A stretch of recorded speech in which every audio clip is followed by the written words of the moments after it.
Você já parou para pensar no que acontece com aquelas pessoas que ninguém vê, aquelas que o mundo inteiro passa por cima, humilha, descarta como lixo? O que o destino reserva para elas? Existe realmente justiça para quem nasceu sem nome, sem família, sem nada? A história de Francisca vai te fazer questionar tudo o que você acredita sobre o destino e a vingança do tempo. Francisca acordava antes do amanhecer, quando as estrelas ainda brilhavam no céu escuro e o mundo dormia em paz. Seus pés, calejados pelo trabalho árduo, tocavam o chão frio daquela cabana velha, que era sua única herança neste mundo. Uma cabana com as paredes rachadas, o telhado remendado com palha e barro e uma porta que rangia cada vez que o vento passava. Era tudo o que ela tinha. Era tudo o que lhe permitiam ter. Ela não tinha luxos. Não tinha espelho para ver seu próprio rosto sem as marcas do cansaço. Não tinha roupas bonitas para se sentir bela. Não tinha sequer um papel que dissesse ao mundo quem ela era. Mas tinha algo que ninguém podia tirar dela: a coragem de acordar a cada manhã e enfrentar um mundo que a desprezava com toda a força de sua alma. Cada dia era igual ao anterior. Francisca acordava, pegava sua pequena cesta de vime e saía para colher as ervas que cresciam ao redor de sua moradia: camomila, gengibre selvagem, folhas de hortelã que ela secava ao sol. Eram essas ervas que a mantinham viva. Ela as vendia no vilarejo por alguns trocados, o suficiente para comprar um pouco de farinha, sal e, se tivesse sorte, um pedaço de carne seca que já estava quase podre. Mas vender ervas não era fácil. Não quando você era invisível. Não quando as pessoas olhavam para você como se você fosse um fantasma, um espectro que não deveria estar ali. Francisca conhecia bem esse olhar. Conhecia a forma como as mulheres do vilarejo desviavam o rosto quando ela passava. Conhecia o sussurro das mães que puxavam seus filhos para longe dela. Como se a pobreza fosse contagiosa. Como se a miséria pudesse se transferir através do ar. Havia um homem que controlava tudo naquela região. Seu nome era Coronel Egídio. Ele era dono de quase todas as terras, de quase todas as casas, de quase todas as vidas. Sua fazenda era a maior da região, com campos que se estendiam até onde os olhos podiam alcançar. Ele tinha cavalos, gado, escravos do trabalho, homens e mulheres que trabalhavam para ele sem esperança de liberdade. E ele tinha poder, um poder que usava para humilhar para a controller, para destruir tudo o que tocava.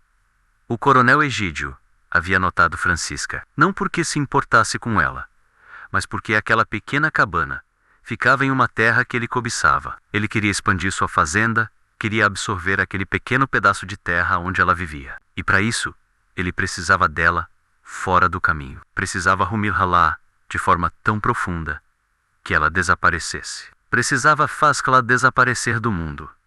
Mas o que Egídio não sabia era que aquela mulher invisível guardava um segredo que mudaria tudo. Um segredo que estava enterrado bem debaixo de seus pés. Era uma terquifera quando tudo mudou. Francisca havia colhido uma quantidade maior de ervas do que o normal. Seu coração batia com esperança a menos. Talvez conseguisse vender tudo e teria dinheiro suficiente para comprar um pouco de feijão. Algo mais substancial para sua mesa. Algo que a mantivesse viva por mais alguns dias. Ela caminhou pela estrada de terra, segurando contra o peito uma pequena sacola de tecido gasto, com as ervas que havia colhido com suas próprias mãos cansadas. Seus pés cansados tocavam o chão poeirento. Cada passo era um esforço. Cada respiração era uma luta contra o cansaço que a consumia. Mas ela seguia em frente, porque era isso que ela sempre fazia. Seguia em frente, porque parar significava morrer, porque parar significava aceitar a derrota. E Francisca ainda tinha um fio de esperança no coração. Ao chegar na porta do armazém do vilarejo, aquele lugar onde os comerciantes vendiam seus produtos e as pessoas se reuniam para trocar notícias e fofocas, Francisca respirou fundo. Ela precisava ser corajosa, precisava manter a cabeça erguida, precisava acreditar que desta vez seria diferente. Que desta vez alguém haveria, que desta vez ela não seria invisível. Mas o destino lhe reservava um golpe mais amargo que o Ufel. Ali, na porta do armazém, cercado por seus capatazes, homens brutais com rostos de pedra e olhos sem piedade, estava o coronel Egídio. Ele conversava com o dono do armazém, um homem pequeno e medroso que tremia sempre que o coronel abria a boca. Ao ver Francisca se aproximar, o coronel parou de falar. Seus olhos, frios como gelo, se fixaram nela com uma intensidade que a fez congelar. E então, ele soltou uma risada que cortou o ar como uma facada. Uma risada que ecoou por todo o vilarejo. Uma risada que fez o coração de Francisca disparar de medo. Uma risada que era pura maldade. O coronel Egídio caminhou em sua direção, seus passos ecoando no chão de madeira do armazém. Ele era um homem grande, musculoso, com um rosto que parecia esculpido em pedra. Seus olhos eram como dois poços de escuridão. Quando ele falava, sua voz era como o trovão menos alta, poderosa, aterradora. Vejam só. Se não é a moradora da cabana assombrada, que surpresa desagradável. O que veio buscar aqui, Francisca? Ou devo te chamar de ninguém? Porque é isso que você é. Uma mulher sem nome, sem pai, sem mãe. Um resto de gente que a vida jogou naquela cabana e esqueceu de levar. Um lixo que ninguém quer. As pessoas que estavam no armazém pararam de se mover. Todos os olhos se viraram para Francisca. Ela sentiu o peso daqueles olhares como se fossem pedras sendo jogadas contra seu corpo. Seu rosto queimava de vergonha. Suas mãos tremiam. A sacola com as ervas quase caiu de seus braços. O coronel continuou, sua voz cada vez mais cruel, cada vez mais venenosa. Olhem para ela. Olhem para essa criatura miserável. Ela acha que pode vender suas ervas de mato aqui, como se fosse gente de verdade. Como se tivesse direito a estar neste lugar. Você sabe o que você é, Francisca. Você é um fantasma, um espectro que deveria ter desaparecido há muito tempo. Um erro da natureza. Ele caminhou em volta dela, como um predador circulando sua presa. Seus capatazes riram. O dono do armazém baixou a cabeça, envergonhado de sua própria covardia. E Francisca, ela apenas ficou ali, de pé, sentindo cada palavra como um golpe, como uma facada no coração. Aquela cabana onde você vive, aquela cabana velha, caindo aos pedaços, sabe de quem é? É minha. Cada pedaço de madeira, cada telha, cada pedra, menos é minha. E você vive ali apenas porque eu permito. Porque eu sou generoso. Porque eu sou um homem de coração, diferente de você, que é apenas uma parasita, uma sanguessuga, que suga a vida daqueles que têm coragem de trabalhar. O coronel apontou para ela com desdém, seu dedo como uma arma apontada para seu peito. Mas minha paciência está acabando, Francisca. Em breve, vou mandar derrubar aquele seu casebre. Vou transformar aquela terra em pasto para meu gado. E você vai ter que ir embora. Para onde? Não sei. Não é meu problema. Talvez você durma na rua. Talvez você morra de fome. Talvez ninguém nunca mais se lembre de você. Mas isso não vai ser culpa minha. Você é um problema que o mundo precisa resolver. Não eu. Francisca abaixou a cabeça. Sentiu as lágrimas queimarem seu rosto. Mas ela não deixou que caíssem. Não ali.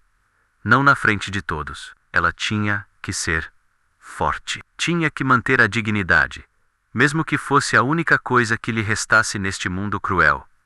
As pessoas em volta desviavam o olhar. Ninguém se movia para ajudá-la. Ninguém abria a boca para defendê-la. Porque naquela região, o coronel Egídio era a lei. Era o poder. Era o destino. E ninguém ousava desafiá-lo. Ninguém tinha coragem. Uma mulher que estava comprando farinha sussurrou algo para sua filha.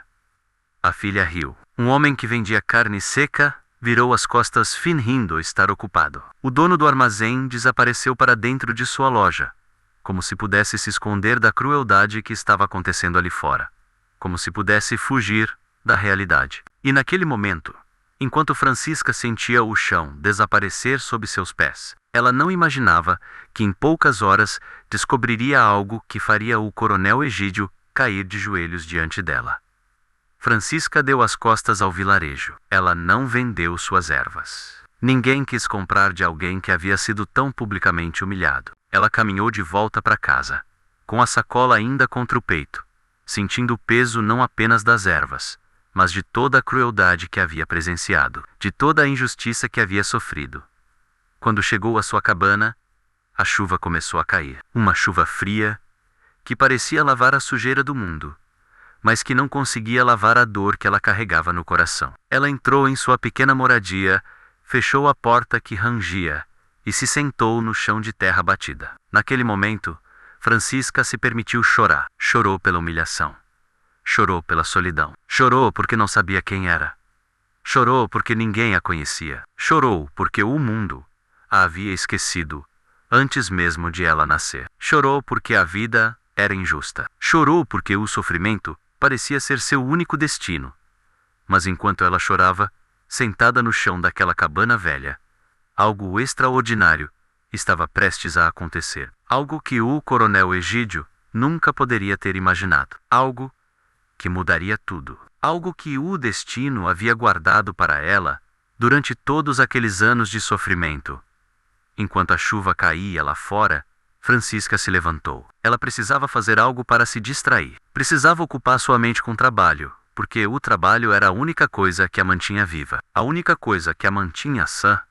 Ela começou a varrer o chão de sua cabana.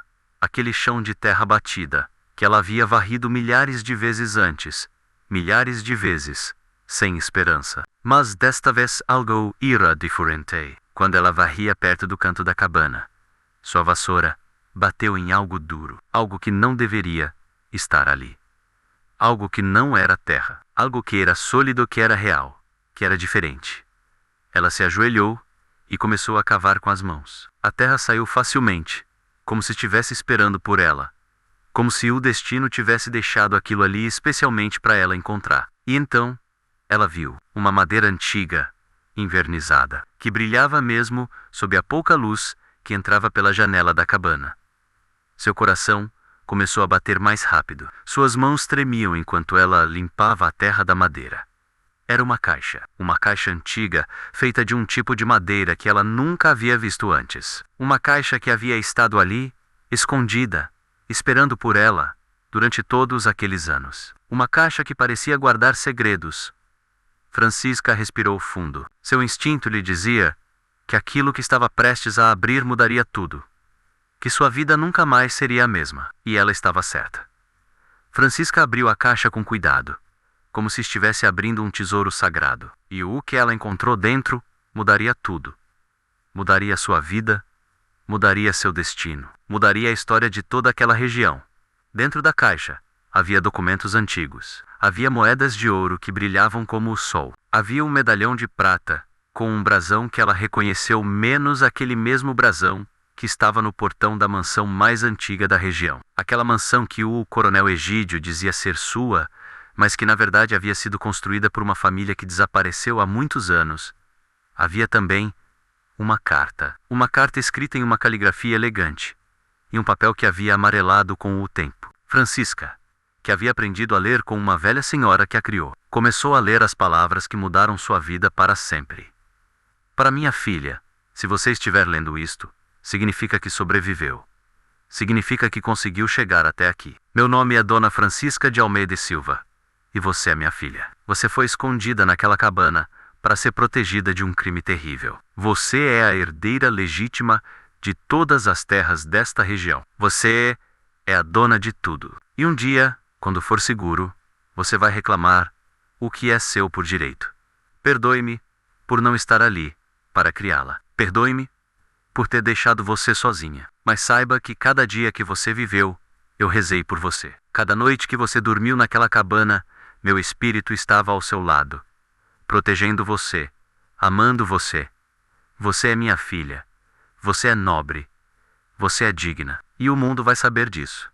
Francisca caiu de joelhos. Não de desespero desta vez, mas de choque, de revelação, de compreensão. Ela não era ninguém.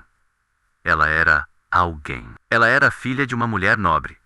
Ela era a herdeira de uma fortuna. Ela era dona de tudo o que o coronel Egídio havia roubado. Seus olhos se encheram de lágrimas, mas desta vez eram lágrimas diferentes. Não eram lágrimas de dor. Eram lágrimas de esperança. Eram lágrimas de compreensão. Eram lágrimas que lavavam toda a humilhação que ela havia sofrido. Os documentos na caixa contavam uma história que havia sido escondida por mais de 20 anos. Uma história de amor, de traição, de crime e de proteção. A mãe de Francisca havia sido uma mulher nobre, filha de uma das famílias mais ricas da região. Ela havia se apaixonado por um homem que não era de sua classe social, algo que era considerado um escândalo naquela época, algo que era considerado uma vergonha. Quando ela ficou grávida, sua família a expulsou, mas antes de morrer, porque ela morreu no parto, ela havia escondido sua filha em uma cabana, confiando aos cuidados de uma velha mulher que havia sido sua ama de leite. Ela havia deixado todos os documentos, toda a prova de herança, escondida naquela caixa, esperando pelo dia em que sua filha pudesse reclamar o que era seu. E esse dia havia chegado. Finalmente, havia chegado. Mas Francisca não sabia que o coronel Egídio estava prestes a descobrir seu segredo. E quando descobrisse, ele faria de tudo para destruí-la, antes que ela pudesse reclamar o que era seu. Nos dias seguintes, Francisca foi até a cidade. Ela procurou um advogado, um homem idoso que havia conhecido a família de sua mãe e que havia guardado segredos por muitos anos. Quando ela mostrou os documentos, quando ela mostrou o medalhão, quando ela contou sua história, o advogado chorou. "Você é ela", disse o advogado com a voz tremendo. "Você é a filha de Dona Francisca.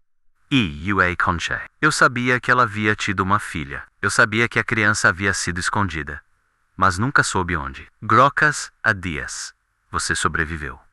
Grocas a dias, você encontrou a verdade. Grocas a dias, o destino não a esqueceu." O advogado começou os processos legais.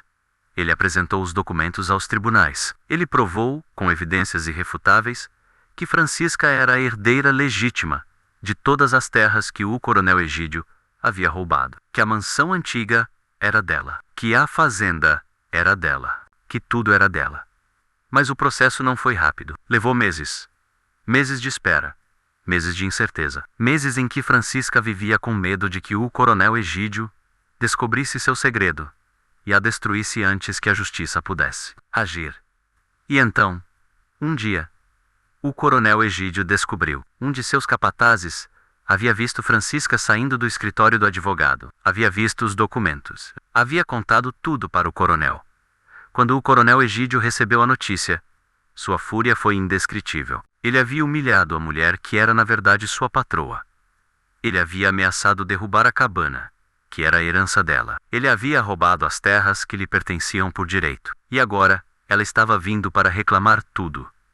O coronel Egídio foi até a cabana de Francisca com seus capatazes. Ele queria destruir os documentos. Queria destruir a prova. Queria destruir Francisca antes que ela pudesse destruí-lo. Mas quando chegou lá, encontrou a cabana vazia. Francisca havia fugido. Ela havia levado os documentos com ela. Ela havia desaparecido. E naquele momento, o coronel Egídio compreendeu que havia perdido. Que a mulher que ele havia desprezado era, na verdade, muito mais forte do que ele jamais poderia ser. Francisca se escondeu na casa do advogado. Ela esperou. Ela rezou. Ela acreditou que a justiça viria. E a justiça veio. Os tribunais analisaram os documentos. Os tribunais ouviram as testemunhas. Os tribunais compreenderam a verdade. E os tribunais decidiram. Francisca era a herdeira legítima. Tudo o que o coronel Egídio havia roubado deveria ser devolvido a ela. O coronel Egídio foi preso. Seus crimes foram expostos. Suas terras roubadas foram devolvidas. Ele passou seus últimos dias em prisão, refletindo sobre a crueldade que havia cometido. Alguns meses depois, Francisca menos que agora era conhecida como Dona Francisca, em homenagem à mãe que nunca havia conhecido. Estava em pé na porta da mansão antiga. Aquela mansão que o coronel Egídio havia dito ser sua. Aquela mansão que ele havia construído com o dinheiro roubado de sua família. Ela entrou na mansão como uma rainha. Seus pés, que haviam caminhado em terra batida por tantos anos, agora tocavam pisos de mármore. Suas mãos, que haviam colhido ervas para sobreviver, agora tocavam em móveis de madeira nobre. Seus olhos, que haviam visto apenas desprezo, agora viam beleza e riqueza.